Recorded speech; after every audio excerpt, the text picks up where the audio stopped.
ao segundo dia do Conselho. E hoje estaremos terminados com a palestra do autor Olivier Arnold, Estratégia de Migração para o LibreOffice. Olivier Arnold, consultor sênior de tecnologia LibreOffice.org para as grandes corporações em projetos de migração, membro da diretoria da Fundação da LibreOffice.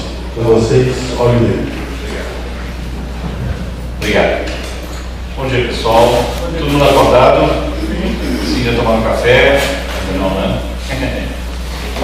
Muito bem. A oportunidade que eu tenho aqui com vocês é de falar sobre algumas estratégias na área de migração do LibreOffice, tá? Para as pessoas ou as organizações que têm interesse em implantar o LibreOffice para seus funcionários, né? A ideia é fazer aqui algumas considerações, ouvir de vocês algumas sugestões também para enriquecer o debate em relação ao problema da mudança de software. Então, quais são os principais motivadores? Tá? As situações comuns são principalmente grandes e médias empresas, né, e organizações de governo, né? Empresas ou organizações com centenas ou milhares de computadores e funcionários, e um forte interesse dos fornecedores em altos faturamentos, ou seja, quanto maior a empresa, sempre tem muito mais agressividade da parte dos fornecedores para levar os contratos que são muito grandes, né? Então, essa é uma das coisas que acontece com frequência no mercado. Muito bem, os motivadores para a migração, né, são aqueles clássicos, né? A principal que pega todo mundo é que o custo do software Office pode se tornar bastante caro.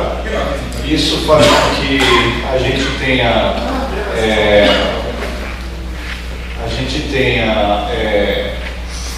valores assim, significativos em termos de desembolso, né?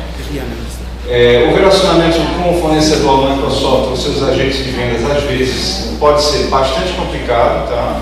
É uma relação comercial que pode ter altos e baixos, e é uma relação comercial que pode ser constrangedora às vezes, né? Porque às vezes você tem um orçamento apertado e não consegue caber isso dentro da proposta do cliente.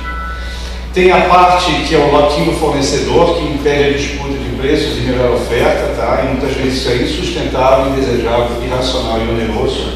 Ou seja, você só tem fornecedor Microsoft, todos eles fazem um pseudo cartel, e você então não consegue fazer um preço honesto ali, né? As diferenças de preço são ridiculamente pequenas, e pegar um fornecedor ou outro, tanto faz e dá o mesmo resultado, né?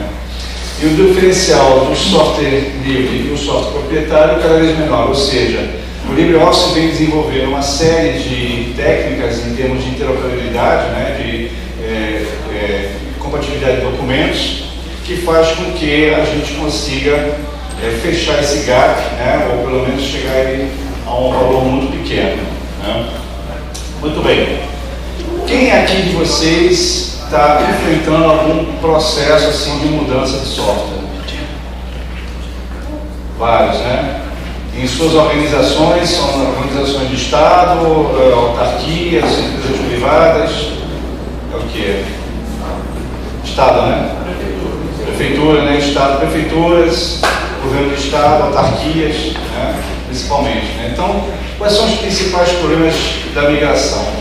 A principal delas, tá, é a chamada interoperabilidade de documentos, tá? Essa interoperabilidade é um palavrão, né, mas que na verdade diz o seguinte: como é que eu posso compatibilizar os meus documentos gerados pelo Office da Microsoft com o LibreOffice, né? E vocês, claro, sabem que é aqui que está pegando. A maioria dos problemas ocorrem nesse ponto aqui da interoperabilidade. Como estratégia, como vocês podem evitar ou tentar minimizar esse problema? Evitar é impossível, tá? Então, nesse momento é impossível porque nós estamos trabalhando para fazer com que o LibreOffice seja o mais compatível possível com o Office da Microsoft, e a Microsoft está fazendo o possível para tornar essa similaridade inexequível, tá?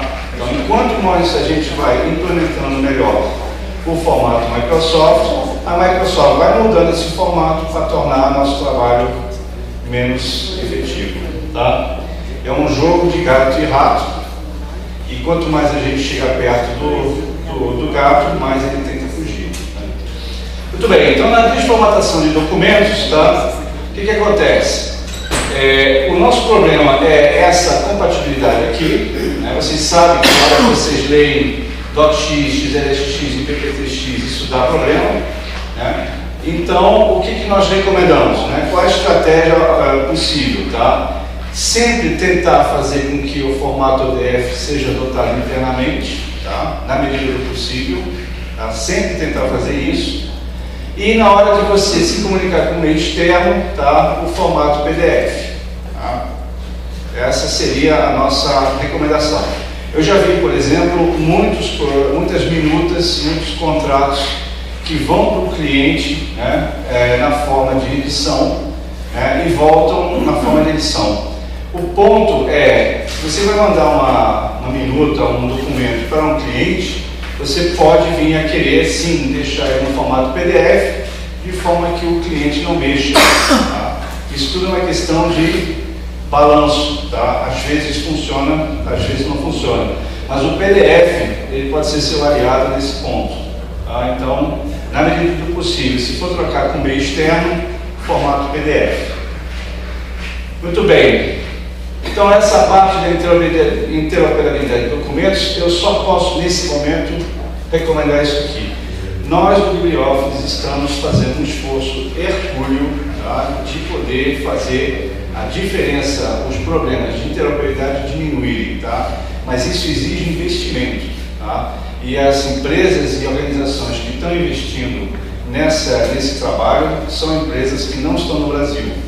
Por exemplo, a Prefeitura de Munique, tá, que tem um forte acervo em formatos do LibreOffice, tá, e está contratando empresas de suporte, e essas empresas têm 1 ou 2 desenvolvedores trabalhando nesse objetivo de diminuir as diferenças entre o Microsoft Office e o LibreOffice. Tá? Achar que isso vai cair do céu não vai funcionar. Tá? Então, há uma necessidade, sim. A necessidade não é absurda, ela existe, mas não é absurdamente alta e pode ser equacionada financeiramente. Tá? Só não ficar parado reclamando e dizendo, não funciona, porque para botar para funcionar, sim, vai ter que considerar um suporte de 3º nível. Muito bem, o outro ponto é a chamada resistência de mudança. Quem de vocês aqui enfrentou resistência de mudança? Todo mundo, né? Todo mundo enfrenta a resistência na mudança. Né? Por quê? Porque às vezes você está um pouco que agredindo o usuário ao remover aquilo que ele considera como sendo o seu software preferencial. Então, oferecendo um outro no qual muitas vezes você não explicou direito por que você fez essa mudança. Tá? Então, primeira pergunta, remover ou não o Microsoft Office? Quem de vocês removeu o Microsoft Office do usuário? Via script. Como é que é? Via script, né? Via um script, né? Um belo dia o usuário ligou a máquina, cadê o Office, né? Eu imagino que deve ter dado um chamu na empresa, né? Porque muita gente deve ter ficado com raiva, né? Então, inicialmente, nós tínhamos uma estratégia de forçar a remoção do Microsoft Office em relação aos usuários. Tá? Por quê? Porque às vezes você tem uma situação, né, por exemplo aqui, né, você tem uma situação em que se a licença for legal, tá, nós nesse momento estamos recomendando que vocês não removam o Microsoft Office. Tá? Qual é a grande vantagem do LibreOffice? A grande vantagem do LibreOffice é que você pode instalar em todo o parque de máquinas. Tá? Todo mundo pode ter o LibreOffice, tá? E o LibreOffice coabita, ele coexiste com o Microsoft Office. Né? Então, nessa situação, nós vamos instalar o LibreOffice em paralelo com o Microsoft Office. Certo? Se a cópia for ilegal, claro, aí você não tem como, você tem que ter um recurso de remoção tá, dessa cópia ilegal, a menos que você queira ter uma visita da ABS, né, da Associação Brasileira de Empresas de Software, para lhe fazer uma auditoria que vai drenar recursos de gestão para poder contar quantas licenças tem, blá blá blá, né? E aí depois, eventualmente, se vocês não forem muito hábeis, levar uma multa por não ter, por estar usando software pirata. Então, se a licença então for ilegal, né, vocês têm que realmente considerar com urgência a remoção do Office da Microsoft. Tá? Mas nesse momento eu quero dizer o seguinte: é melhor não ter a horda de usuários, né, fazendo uma carga de cavalaria contra vocês. Tá? Se vocês são gestores e removerem assim de supetão o Office dos seus funcionários, vocês vão ter problemas. Tá? Alguém já enfrentou isso aí, né? Com certeza, telefonemas assim mal criados para o gestor de TI. Né? Muito bem, então, essas são as coisas. Então, vamos lá. Busque sempre qual a estratégia, tá? Mesmo mantendo o Microsoft Office, tá? Essa transição vai ser mais demorada, porque o usuário vai ter uma preferência óbvia de usar a ferramenta que ele tem. Mas busque, então, criar dentro da organização um conjunto de modelos, tá? Um conjunto de modelos. Essa coleção de modelos, tá, ela vai permitir, então, que você tenha padronização de apresentações, padronização de ofícios, de formulários, e isso seja tudo no formato ODF. Vocês sabem o que é o formato ODF, sabe? Pois é, então, se vocês começarem a manter isso aqui, vocês vão começar a ter a população de documentos, tá, que vai transicionar do Microsoft Office, PPT, XLS, Doc, para o ODF. Tá? É mais lento, mas pelo menos vocês têm a vantagem de não ter aquele usuário chateado com vocês. Então, comece então a criar uma estrutura de documentos oficiais da organização que seja toda ela em modelos ODF. Assim, todo novo ofício nasce em ODF. E quando circula dentro da empresa ou da organização, ele vai forçar a utilização do LibreOffice, que deve já estar instalada em todas as máquinas. É uma questão de conquista de território, tá? Nós estamos fazendo a conquista de território dentro do espaço de armazenamento da organização, a gente ter mais arquivos ODF do que arquivos .xls, tá? E aí o usuário, se ele quiser continuar no Office da Microsoft, ele vai de alguma forma ter que ele mesmo pegar um documento perfeito em ODF e estragá-lo no Office da Microsoft. Tá? Essa vai ser a consequência. Então, antigamente nós tínhamos a ideia de que era possível remover o Microsoft Office só substituindo pelo LibreOffice, tá? Ou no antigo BROffice. Isso aí a gente já viu que não vai funcionar, né? Porque essa resistência do usuário ela é muito difícil de ser removida, tá? Muito difícil. Muito bem. Quais são as frentes do projeto que vocês têm em relação à migração de formatos? A primeira delas que vocês têm que ter é a chamada frente do patrocínio executivo, tá? Ou seja, se vocês são gestores de TI e brincarem de trocar o software sem avisar a diretoria, tá? Vocês estão com um problema.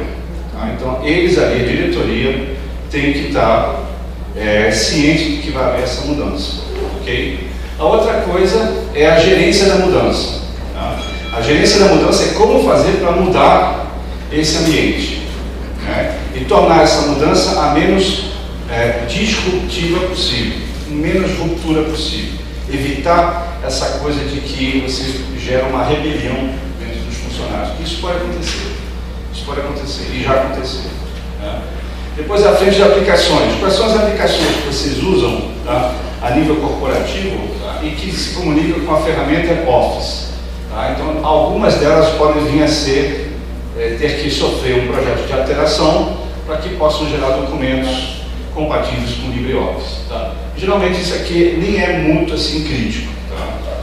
A outra então que nós temos é a frente de suporte ao usuário. Realmente, né, vocês vão ter que ter uma equipe capacitada para poder resolver alguns probleminhas que o usuário vai colocar, né? E isso tudo é interligado, tá? Depois nós vamos ter a distribuição do software, né? O colega ali atrás falou, não, a gente faz um script, isso é perfeito, tá? Se você está falando de 20, 30 máquinas, você pode ir uma por uma. Está falando de 10 mil, 20 mil, não dá mais de ir um por um, tá? Você vai ter que ter uma ferramenta que gerencia o teu parque de equipamentos, ok? Então, essa ferramenta pode ser uma ferramenta livre. Eu não sei se o Cacique, que foi feito pela DataPrev, é capaz de fazer isso, mas no próprio sistemas Windows, né, você tem maneiras de dar um login, por exemplo, e esse login executar um script de instalação. Tá? Todos esses recursos são possíveis, né? Depois a frente da comunidade, que é a frente no qual vocês vão ter que ter apoio, tá? Não só da comunidade de usuários, mas da comunidade também de empresas. Empresas que são capazes de fornecer serviços para vocês, né? Muito bem, a frente do patrocínio executivo, está aí todos os generais, né? E é eles que vão tomar uma decisão do Estado Maior, né? Então vocês têm que ter esse patrocínio, tá? Busquem esse patrocínio executivo, tá? Porque esse é um projeto que tem que ser vendido para a diretoria, tá? Não adianta ser um projeto da TI, quem vai executar é a TI, mas quem vai decidir e vai patrocinar e vai bancar é uma diretoria de alto poder de execução. Okay? Todos os benefícios imediatos e estratégicos claramente apresentados à diretoria. O ODF e a redução de custos são cruciais para uma tomada de decisão. O gestor lá em cima vai saber assim, o que eu vou ganhar com esse projeto, já que eu vou mexer com a empresa toda. Né? Então ele tem que ter os benefícios bem claros. Por exemplo, há vários benefícios. Né? Primeiro, você